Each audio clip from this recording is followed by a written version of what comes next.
Small Arms Combatives here. Today's video is going to be on how to clean a rifle, and this is really from the perspective of if you bought a new rifle, you need to clean it, and this is also the same steps of cleaning the rifle after each range session. So this is a brand new Wilson Combat rifle. It's AR15, and so what we're going to do is just going to go into how I clean it. Of course, there's many other people on the internet that probably show their ways of cleaning the rifle. This is how I clean the rifle. I've done it this way. I've refined this way over many years, but what we're going to do is we're going to do a visual inspection of the chamber. We're going to make sure that it's empty before we start messing with rifles and stuff like that. I just got one of these Tipton gun vices. It kind of locks everything in place so I can work on the weapon and stuff like that. Pull out the rear takedown pin here. All right, so we're just going to pull out the bolt carrier group. I'm going to lay that kind of to the side. We got a charging handle there that comes out next. In order to get the charging handle in, you kind of have to wiggle it in there.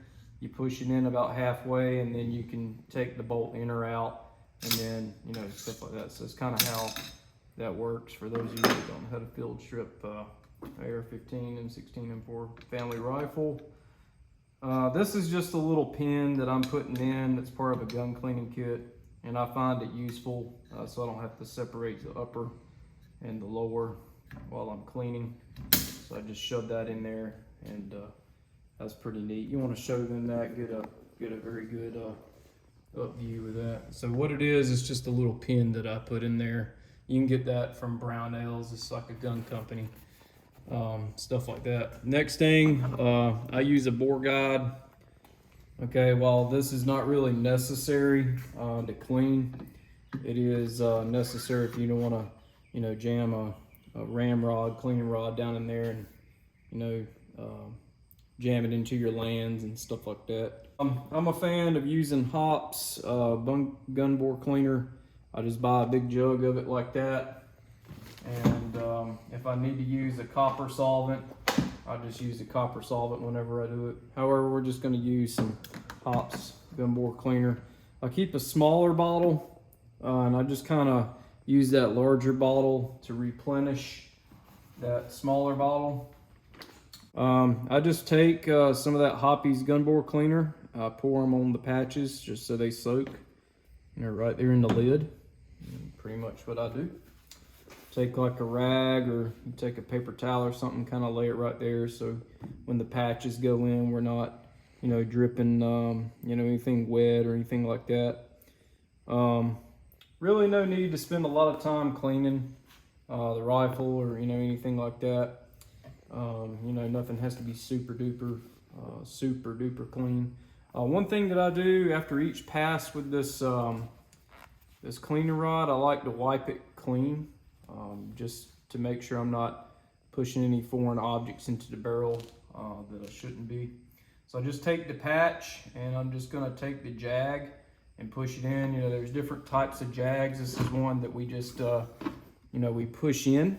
Okay, now see, this rifle has never been fired, but they test fired at the factory, and then they, sometimes they pack it with a bunch of gunk and grease. So that just shows you that, it is dirty when they do leave the factory. Okay, so I'm just going to keep pushing, these patches down the barrel, and till we get it good and soaked. I'm just going to be pushing patches through until I get that bore, nice and clean. Sometimes they are, gotta shove them through. They're pretty tight. All right. So while we're cleaning that bore there, okay, we got that nice and, getting that nice and clean. Just kind of let the chemical in there soak for a little while. That's cleaning the bore. I'm going to take my attention to this bolt carrier group. It's basically a lot of the bores, the cleaning chemicals doing its thing. I'm gonna let the the bolt carrier group kind of get clean there. So what we're going to do is we're going to pull out this pin, okay? Then we got this firing pin thing comes out, okay? Next, we're going to be rotating this little cam pin there, so that comes out. And then we pull out the bolt. So one thing to make sure, you know, we're looking at these bolt carrier groups, we're checking to make sure that gas key is staked, and you know, of course, any reputable company should be using staked gas keys. We're going to make sure it's not loose or anything like that. Okay.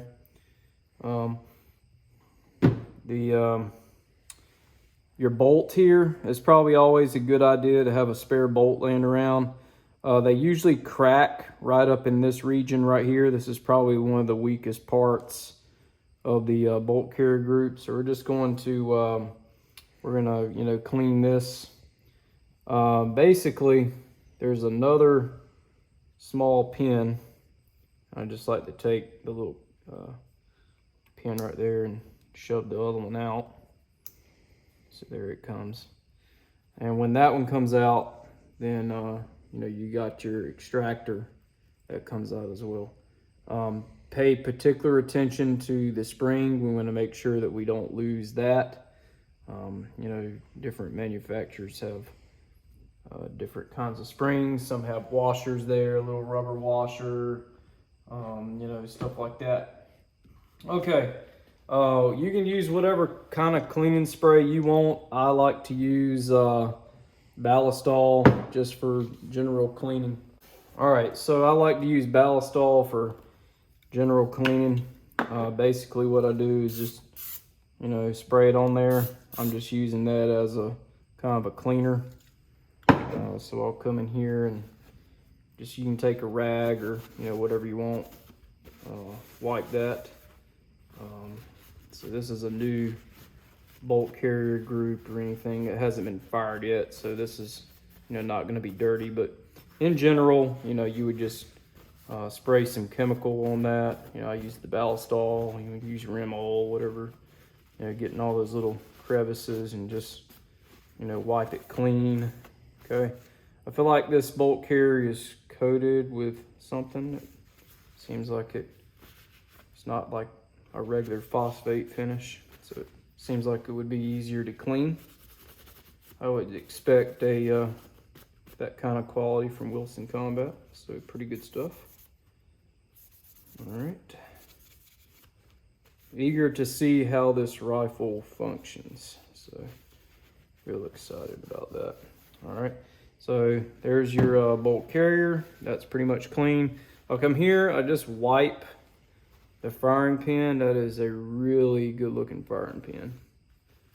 Real good looking, nice and light. So that's done. I don't usually wipe that, but wipe off all the little parts here. Just wipe these things clean. If you need to, you can, you know, spray some cleaner on your rag and come back and, you know, getting all these little spots here. If this has just been fired, you can, you know, you can take little picks and little brushes and, you know, get in there and scrape all that, you know, if there was any gunk in there out, you know, stuff like that. You know, put some spray on that. I would get in between each of those locking lugs, you know, right here on the bolt. You know, just kind of get, you know, in between all those little things right there. Wipe that clean. Come around here.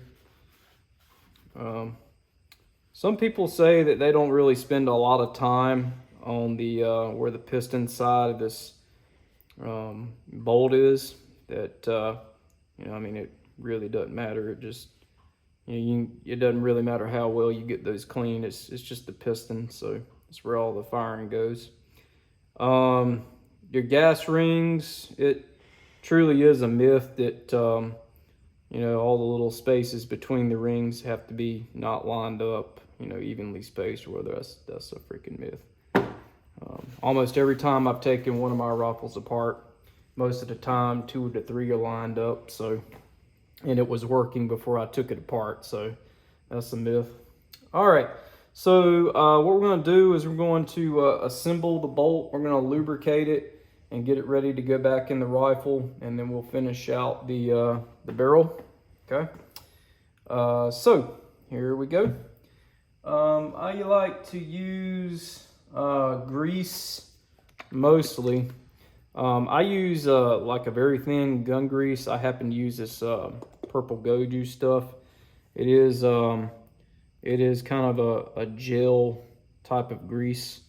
So it's not like an oil, but it's somewhere between an oil and the grease. So what I do is I just kind of go in between these little locking lugs here, and I put like a little coating on those lugs. I stay off the bolt face, but I do make sure that I put lubrication between those lugs there. Next, this needs to go back on. So any of these parts that move and pivot and stuff like that, that little pin, I would coat it in the grease and then stick it back where it belongs. So get it in there. All right. And I just take my finger. So this little ring right here, I make sure there's grease on that. So I go around the way on that. Okay. And then we're gonna go back into the bolt carrier group. Now, I would have gone in here with something as well, like a pistol cleaning brush or whatever, and going in and out of there. But it was new rifle, so it was already clean. But if I was cleaning it, I would do that. All right, so your extractor should be on the right side, and then we just line up that little hole there where these pins go. I'm gonna take more of the grease and I put it on that cam pin. Okay, that's very important. This is where a lot of the beating around goes. This is probably one of the most stressed points, you know, on the rifle. So I like to make sure that there's a pretty good coating of grease right there, especially to get it started. You know, just kind of wiggle it around there. I like that to be nice and coated.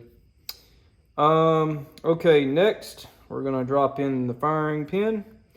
It should go in there dry, so there shouldn't be any kind of stuff on that. It helps to have these pins, you know, kind of with a little coat of grease on them before they go in. And all right, so what we want to make sure of is that we can't pull that firing pin out. So once that, you know, that retaining pin's in there, we want to make sure that that firing pin does not come out of there. Okay. Another myth that you know, that your gas rings are good or bad is if it will, you know, stand up on its own, okay, without collapsing the bolt carrier group. That's bullshit too. Okay, I've seen plenty of rifles work just fine with them nice and loose. But there we go. Yep, that one's good and tight. All right, so along the rails, I just put a good layer of this grease here. Okay, so where we have the rails, and once you fire it, that's where you're going to see the wear. One thing we don't need to do is get grease and stuff all the way on this end. There's nothing going on down there on that end of the bolt carrier group. So, all right, so that's cleaned and lubricated. We can just set that off to the side. All right, so next we can go back to our barrel. Okay, since that stuff is kind of sitting there and soaked a little while, I might be able to push some more patches through to see if we can get it to generally come out pretty clean. So as you can see, we're still coming out, you know, that's definitely a little bit cleaner than it has been. So I'm just watching that. All right.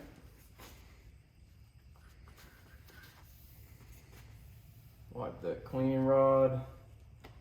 If it's really dirty, sometimes you could pass a brush through it. With brushes, I don't like to push it out the end of the muzzle and then pull it back through, because that'll just that interaction with the muzzle, I don't really like that. You know, everyone has a nice crowning job on that muzzle, so that's something to think about as far as, you know, if it would affect the accuracy in the rifle. So these are starting to come out fairly clean now. Just keep pushing these patches through. When I pull that jag back through, I want to make sure that it's not rubbing up against the crowning job on that muzzle. That's what I'm saying, especially with a brush. So I didn't have to put a brush in this one, but if it was really yucky and dirty, a brush could help. That would definitely help a lot. One thing to note, that this rifle has an optic on it, and I do have the scope covers on. That way none of the cleaning chemicals, you know, pop up and you know, hit the lens. So I want to make sure that we don't have any chemicals you know, screw up a lens. Some of these optics are expensive. Okay, next, what we're gonna do is we need to get that hops bore cleaner out. So I like to use like a very thin lubricating oil. This is a super thin oil. It's hops bench rest lubricating oil. And what I do is I kind of use this as a mop. So it kind of is something that I can put down that barrel to mop up that hops gun bore cleaner. And then I'll come back and run some dry patches down the barrel to get the lubricating oil out. You never want to send a round down the barrel with any oil in it. So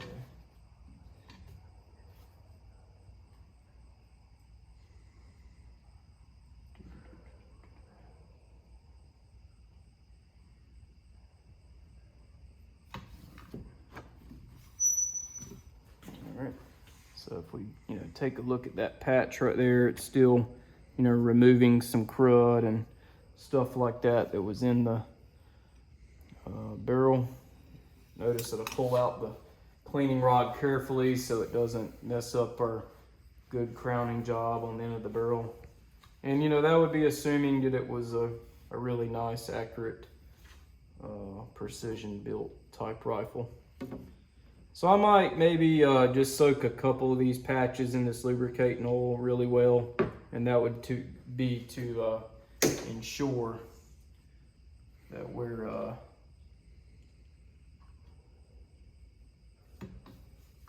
getting out all that hops gun bore cleaner. I can tell this one's pretty tight, so I'm kind of using that sort of as like a squeegee effect. So I know that I got most of that hops gun bore cleaner out of there. I just keep wiping that cleaning rod. And now what I'm gonna do is just gonna shove some patches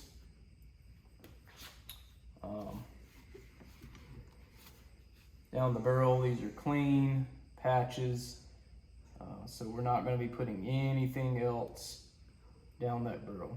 So I'm just gonna keep pushing patches down there until they come out clean. I'll just do that over and over again. Okay, so something else to keep in mind, if you, depending on what kind of flash hider that you have, or you know, flash hider, you got some kind of sound, you know, suppressor or something on there. I like to take Q-tips, okay, and I like to run in there, and I really like to get around that muzzle.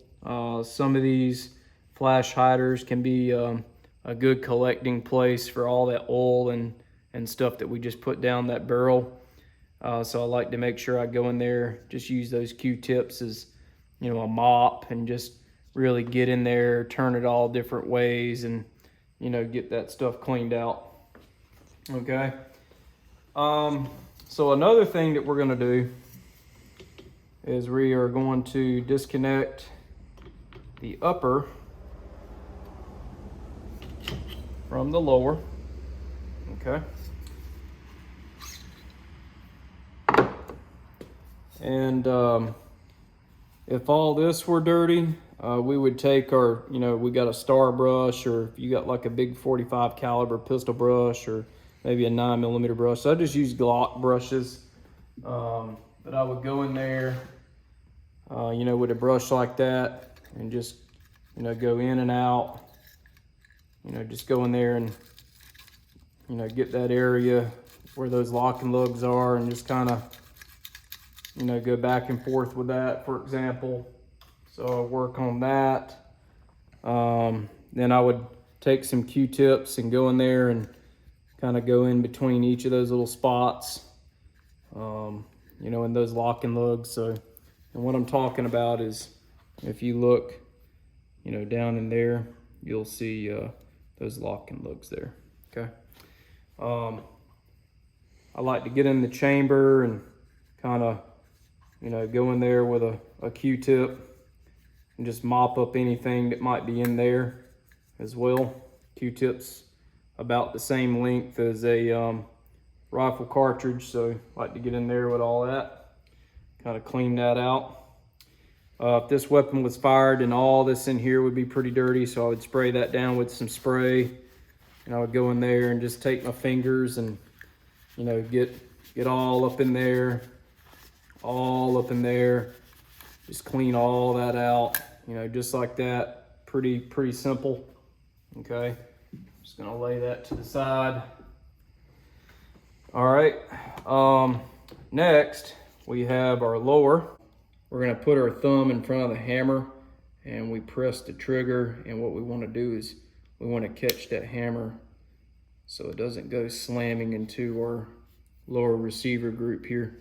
Now, if all this was kind of dirty, I would I'd take a Q-tip and just hit all those little surfaces right there, get in there with it, all that kind of stuff, kind of hit all those little places in there, hit all that stuff just to make sure that we're cleaning all this stuff out. Okay, we're getting all this stuff nice and clean. Just get in there and clean stuff. Be careful of pulling the cotton off the thing. Be good in there. Inspect everything, make sure everything looks right. Okay, so what I'm gonna do is I'm gonna take that same grease. I like to use this on these AR15 trigger groups. Squeeze some, just a little bit on the end of that Q-tip there.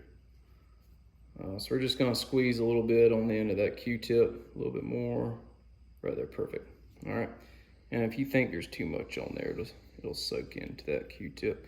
But what I wanna do is I want to kind of coat, where these disconnector surfaces and where the sears are and stuff like that. Because if you think about it, that's where all these little things kind of connect. Okay, and that's where they make their contact. So I want to be lubing those up. So the actual part where the trigger contacts the hammer when it goes off and releases somewhere down in there. So I'm just kind of putting a little coat there. Okay, all right. And then, okay, the next stuff that I use is this Geisley Go Juice. It's more of a liquid type oil rather than a grease. And if anyone's wondering why I'm putting this on the trigger group, is because this is the oil that if you buy a Geisley trigger, you get a little packet of it, and that's what you put on the trigger. So what we're gonna just do is we're just gonna put like one drop on each side of that hammer pin and the trigger pin down in there, just a little bit. I mean, it's just like let it run in place. Okay, literally that's all I'm doing. Okay, and then we just put maybe a little bit on that disconnector and like those sear surfaces. And that way we're working that in. All right, so it's best that you put like a lubricant on your trigger group, especially during the break-in stage of your trigger, because you have that metal on metal contact, and that lubricant is a way to kind of wash away those worn, if you think about metal on metals wearing, there's little probably microscopic bits of metal that needs to get washed away. And so the lubricant does that. So there's a reason why I'm putting it on there, other than we're just telling you I'm putting it on there. Okay, so the next step that I like to do is I like to remove our buffer spring and our buffer. Sometimes when you shoot AR-15s, you get that, that twanging sound. Well, one thing that helps is I like to just coat that with grease. Literally, you may only have to do this one time, but I just put some on that spring and just kind of go around with it. And what you're hearing, sometimes when you shoot AR-15 and every time you shoot it, you hear that clang, clang, it's like a twanging sound. That's just like the harmonic motions of that spring as it fires. So I just put like a little coat of something or other on that. That'll be really the only time that you would have to do it, as soon as you get a rifle there. Next, so as we get ready to put things back together here, okay, what I'm gonna do is I put the upper there, and that pin goes back in, and okay, so as we get ready to put this rifle back together, of course we would have wiped the we got this charging handle here, we would have wiped that cleaned it with something. If you go to like a lot of tactical schools, a lot of them teach you to, rack the rifle with the charging handle. I was initially taught to do it that way every single time, even on like your reload and stuff. And just shooting like, like CMP, like the Camp Perry style national match shooting and stuff like that. When you do rapid fire stage, you drop into position, you have to rack the round in. What I do is I coat that charging handle with grease, because that's going to take a lot of punishment, especially if you rack the rifle with only on one side. Another thing that you can do, I'm not really going to do it on this video, but you can take like like caulking, and you can degrease this and then put some caulking right here on the spot, okay? And then just barely put that in there. This is just an old rifleman trick. You can stick that in there and kind of like, don't lock it in, and let it dry. And what that'll do is that'll make like a kind of a seal to keep the gases from coming out that charging handle. So it's kind of something to think about. Some companies are making charging handles with a lip there, so it does redirect the gases out of your eyes. But yeah, you do get a little bit of gas in your eyes when you shoot AR-15. Okay, so next we take our lubricated bolt, and we're gonna make sure that the bolt is forward, okay? So you pull it, okay? We're gonna drop that in there, okay? One other thing that I like to do is I like to put a little grease on like all these little pins and stuff. Just kind of helps them go in, and just anything that has like a lot of metal on metal contact, I like to put a little bit of lubrication there. All right, so as we get ready to put the rifle back together, put these pins together here, we do the function check that we always do. All right, so what we're going to be doing is we're going to, after we put the rifle together, we're just going to do our function check, you know, as always, just make sure everything's running right. So trigger won't fire with it on safe. We move it to the selector to the fire position. We're going to squeeze, okay, it breaks, it resets, and there we go. So that is how we get the AR-15 rifle. That's how we get it cleaned and ready before we go shoot it the first time. And that's also how we clean it every time when we do go to the range. Hope everyone enjoyed the video. Over and out.